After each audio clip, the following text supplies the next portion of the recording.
A minha irmã, outro dia, a minha irmã mais nova, a Cris, ela virou e falou assim, Patrícia, eu achei estranho ver alguns vídeos seus, porque agora como eu tô fazendo o vídeo, né? Ela falou, achei estranho porque eu sinto que eu não fiz parte daquilo. E realmente, ela não fez parte, quase ninguém fez. Então, é uma coisa que é muito minha e do Caio, assim. E algumas coisas mais minhas, algumas coisas nem o Caio participou. Ele foi entender só no final do processo, assim, na última fertilização, que ele foi entender tudo que eu passei sozinha. Muitas vezes sozinha mesmo, sozinha. O que era a pior situação, assim? O que você viveu sozinha que te amargurava, assim, que te deixava...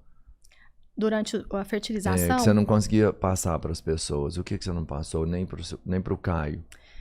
Eu sempre tive muita dificuldade de demonstrar, sabe? Sentimentos. Eu sou uma pessoa muito fechada quanto a isso. Muito reservada. Eu sempre fui uma pessoa assim, algumas coisas eu guardo só pra mim. Eu conto só quando dá certo, sabe? Eu fico assim, eu quero contar só quando der certo. Porque eu sei que vai criar uma expectativa e as pessoas vão ficar me cobrando, né? E aí, deu certo? Isso é um pouco chato, sabe? De ficar cobrando. E aí, quando que você vai fazer? Que dia que você vai lá coletar, sabe? Porque já tem muita pressão do tipo, não dá certo porque você não relaxou.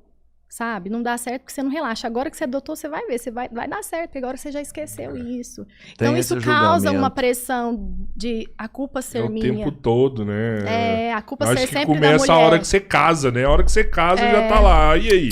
Que dia que vai começar os filhos? Não. Começa quando você arruma um namorado. Você arruma um namorado, você fala assim, você vai ficar noiva. Quando que aí fica noiva, você vai casar, você vai aí casa, você vai ter filho. As pessoas cobram muito começa no namoro. Isso é verdade, elas cobram muito. E com filhos, geralmente, a mulher sempre é muito cobrada. Então, eu não sei, eu falo por mim, eu sempre tive dificuldade, né, de demonstrar. E teve uma amiga que foi muito importante pra mim com isso, né, que talvez ela não saiba, a Josi, que um dia ela virou pra mim e falou assim... Você tem dificuldade de demonstrar suas fraquezas. E aí, quando ela me falou isso, eu nem fazia terapia ainda na época, eu acho. Acho que eu ainda não fazia. Porque terapia ajuda muito, né? E aí, ela me falou isso, ela falou sobre as minhas fragilidades, ela falou. Aí eu falei, gente, é isso. Eu realmente tenho muita dificuldade. Eu não consigo colocar pra fora. Por quê? Aí eu comecei a me questionar. Por que eu não quero expor essa fragilidade? Por que eu não quero... demonstrar, compartilhar. Hoje eu entendo que é importante a gente ter uma rede de apoio, de poder compartilhar com pessoas que a gente ama, que me ama também, né? Mas na época eu não conseguia entender, então foram anos de terapia para conseguir entender isso, sabe? Falar e de olhar para essa fragilidade e pensar por que isso me incomoda tanto, por que eu não quero colocar isso.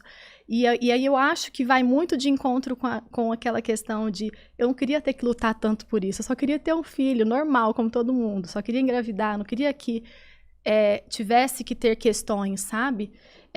E aí ser um problema, assim, né? Como aí as pessoas ficarem perguntando, questionando, pressionando. Eu acho que é um pouco disso, sabe? E aí eu fui sofrendo muito calada, mas você perguntou sobre o que foi difícil nessa época que eu sofri, assim.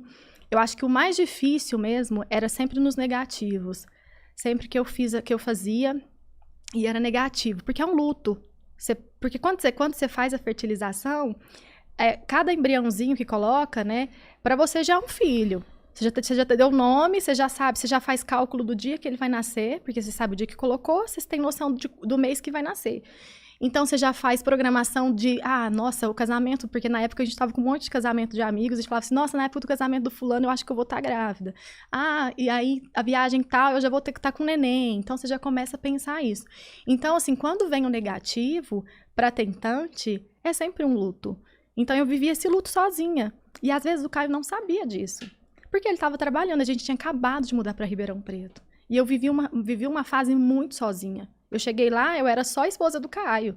Eu não era ninguém. Eu fui lá só como esposa dele. Ele foi a trabalho, eu fui sem propósito nenhum. Então, eu não conhecia ninguém. Eu não Você sabia. era o amparo dele, não era sem propósito nenhum. Ele já falou, eu sei a minha esposa aqui, a ideia de me apoiar pra vir foi dela, que eu não tava satisfeito do meu trabalho. Isso é. Lá no hotel, no caso, eu não tô satisfeito. Foi ela que virou pra mim e falou assim, você não tá... Vamos, eu vou com você. Isso, não, Você era o braço forte dele. A gente sempre se apoiou muito, isso sem sombra de dúvidas. Só que foi uma fase que ele trabalhava muito. E aí eu ficava em casa sozinha. Eu não tinha com quem conversar. Eu não tinha. Se eu quisesse conversar com alguém, eu tinha que ligar, né? E eu já tinha dificuldade de falar sobre esses assuntos com algumas pessoas, com a maioria das pessoas, né? E aí, então, eu sofria muito sozinha, eu não tinha... Cabeça surta, né, mano? Surta. Tá louco. Dá uma surtada. Aí eu comecei, ele me ajudou, o Caio me indicou uma psicóloga, eu comecei a fazer terapia, mas era muito difícil. A parte do luto, pra mim, era sempre a pior.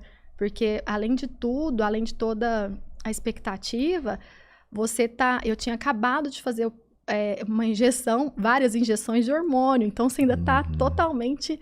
abalada ali, mexida com esses hormônios, né? Então muda tudo, tudo, tudo. É bem complicado. Mesmo você tendo feito o exame e ter visto que tinha fertilidade, você também tinha que fazer uso de medicação para ajudar a ficar mais fértil ainda.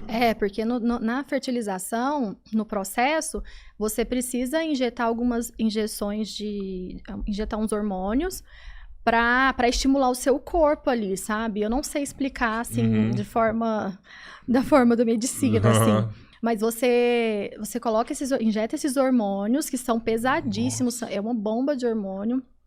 Dava algum efeito colateral, isso aí? Não, às vezes dava algum enjoo, alguma coisa assim, mas não era psicológico, nada... você não sabia, pra mim, não. O pior era o psicológico mesmo. Sim. Mas assim, às vezes dava algum enjoo, às vezes fica inchado, a barriga fica parecendo que você já tá grávida, sei lá, de 3 meses, não sei, já fica um pouquinho inchada a barriga, sabe? Isso, não, mas não tinha nada a ver. Não seria... Porque mulheres que sonham muito em ficar grávidas, elas podem ter uma falsa gravidez, que aumenta a barriga e tudo mais, são sintomas semelhantes. Sério? Eu nunca ouvi falar isso, não. Eu já ouvi tem falar. Mulheres que chegam a ficar... É tipo psicológica, né? Grávida mesmo, sabe? Com sintoma, passa mal. Eu já ouvi falar sobre isso, mas não... Os sintomas, né? Os sintomas. A barriga cresce, chega e tudo, só que não tem feto, só o líquido amniótico, por exemplo. Nem sei se...